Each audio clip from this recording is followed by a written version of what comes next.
तो सबसे पहले तो मैं ये बताना चाहूँगा कि ये जो हमारी संस्था है SIMM save Indian man movement, ये संस्था हम लोगों ने सन 2022 नवंबर 2022 में हम लोगों ने इसको स्थापित किया था। और स्थापित करने के पीछे जो उद्देश्य था वो यही था कि हमने पुरुषों के ऊपर होते हुए अत्याचार हमने देखे हैं और हमने खुद ने भी उसका अनुभव लिया है, हमने वो दर्द को सहा है। तो जब हमने वो दर्द सहा, हमारे ऊपर जो सारी समस्याएं आई, तो हमने देखा कि नहीं यार, लोगों को भी जागरूक करना है। जो तकलीफ़ जिस तकलीफ़ से हम गुजरे, उस तकलीफ़ से बाकी लोगों ने नहीं गुजरना चाहिए करके ये संस्था हम लोगों ने बनाई। और यहाँ पर हम हर शनिवार को फ्रीडम पार्क में, यहाँ पर हर शनिवार को शाम को 6 बजे से 8 बजे तक हमारी मीटिंग होती है। और यहाँ पर हम उन पुरुषों का मार्गदर्शन करते हैं जो एक्चुअल में झूठे केसेस से पीड़ित है और कहीं ना कहीं पत्नी या महिला के द्वारा प्रताड़ित है। तो उन लोगों को हम यहाँ पर केसेस कैसे फाइट करें या कैसे आगे सर्वाइव करें, खुश कैसे रहें और जीवन को आगे कैसे अच्छी तरीके से बढ़ाएं और केस को कैसे लड़ें, इन सब चीज़ों के बारे में हम उनको जागरूक करते हैं और जानकारी प्रदान करते हैं। तो ये हमारी संस्था का मेन उद्देश्य है और इस वजह से हम लोग ये संस्था यहाँ पर चला रहे हैं। हम देख रहे हैं कि हमारे देश में जो कानून है वो महिलाओं की तरफ ज़्यादा झुका हुआ है। पुरुष के प्रति जो भी अत्याचार होते हैं उसके लिए कोई कानून नहीं है। जैसे घरेलू हिंसाचार जो है ये माना जाता है कि सिर्फ वो पुरुष स्त्री पर कर सकता है, इसीलिए सिर्फ महिलाओं को, जो हमारे कानून का नाम है वो है protection of women from domestic violence act. जबकि डोमेस्टिक वायलेंस जो है वो किसी पर भी हो सकता है, पुरुष पर भी हो सकता है, बेटे पर भी हो सकता है, पति पर भी हो सकता है, लेकिन बेटों को बचाने के लिए कोई ऐसा प्रावधान नहीं है। मेंटेनेंस के जो कानून है जैसे CRPC 125 वो भी महिलाओं के लिए, माता पिता के लिए, लेकिन उसमें भी पति के लिए कोई प्रावधान नहीं है। तो ये भी कानून जो है वो भी एक जेंडर बायस कानून है।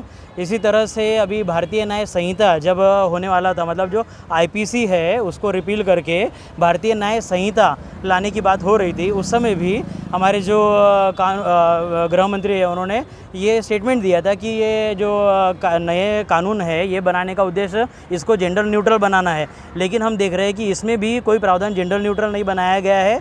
यहाँ पर अभी भी एक नया प्रावधान इंट्रोड्यूस किया गया है जिसको भारतीय न्याय संहिता 69 कहा जाता है।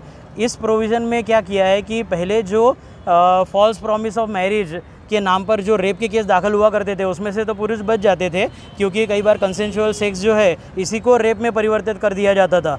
लेकिन अब क्या किया है, जहाँ पर रेप नहीं साबित होगा ऐसे केसेस में, उसके लिए 7 साल की सज़ा का प्रावधान कर दिया है। तो फॉल्स प्रॉमिस ऑफ मैरिज या फिर किसी महिलाओं को नौकरी का आश्वासन देकर उसके साथ में सेक्स करना, इस तरह की जो बात है, उस तरह के झूठे आरोप अगर लग गए किसी पुरुष पे तो अब 7 साल की सज़ा भी हो सकती है। और ये कई बार ऐसा होता है कि जब फ्रेंडशिप में रहते हैं वो खट्टा हो जाता है, फ्रेंडशिप का रिश्ता टूट जाता है, प्यार मोहब्बत का, लिव इन का रिश्ता टूट जाता है, तो इस तरह के रेप के आरोप लगा दिए जाते हैं। तो भारतीय न्याय संहिता का जो प्रोविज़न 69 है वो बहुत सारे झूठे केसेस की बाढ़ लाएगा आने वाले फ्यूचर में, ऐसा हमारा अंदाज़ा है। साथ में जो दूसरे भी कानून है जैसे कि 497 का IPC का जो कानून था वो एडल्ट्री को रिकॉग्नाइज़ करता था। उसमें जो पैरामोर है, मतलब पत्नी का जो जिसके साथ में एडल्ट्री में रह रही है, उसको शिक्षा का प्रावधान था, लेकिन सुप्रीम कोर्ट ने एक जजमेंट के द्वारा उसको अनकॉन्स्टिट्यूशनल घोषित कर दिया। फिर बाद में पार्लियामेंट्री कमेटी ने भारतीय न्याय संहिता जब बन रहा था उस समय रिकमेंड किया गया था कि 497 को भी रिस्टोर करना चाहिए एडल्ट्री को और उसको जेंडर न्यूट्रल बनाना चाहिए, लेकिन हमारे गवर्नमेंट ने उनकी भी बात नहीं मानी और उसको 497 को प्रावधान में से निकाल दिया। हाल ही में एक स्टोरी भी वायरल हो रही है कि उनको कई साल एक व्यक्ति को जेल काटना पड़ा, बाद में निर्दोष साबित हुए, उस बारे में क्या? जी, ऐसे 2 केसेस तो हमें मालूम ही है, जिसमें एक में गोपाल शेट्टी है जो मुंबई की केस थी, वहाँ पर एक सिर्फ नाम मैच हो रहा था, एक किसी और व्यक्ति ने की हुई वो घटना थी और किसी और को पकड़ के जेल में डाल दिया गया। वो 15 साल जेल में रहने के बाद में बाहर निकले हैं वहाँ से। उन्होंने अंदर ही रहकर कानून की पढ़ाई भी की और RTI वगैरह डालकर अपने आप को निर्दोष साबित किया। साथ में विष्णु तिवारी करके एक उत्तर प्रदेश की केस है जिसमें झूठा सेक्सुअल असॉल्ट का केस डाला गया था। बाद में 20 साल बाद में वो निर्दोष साबित हुए, लेकिन 20 साल तक उनकी जो ज़िंदगी बर्बाद हो गई उसको कंपेंसेशन करने का कोई भी प्रावधान कानून में नहीं लाया गया है।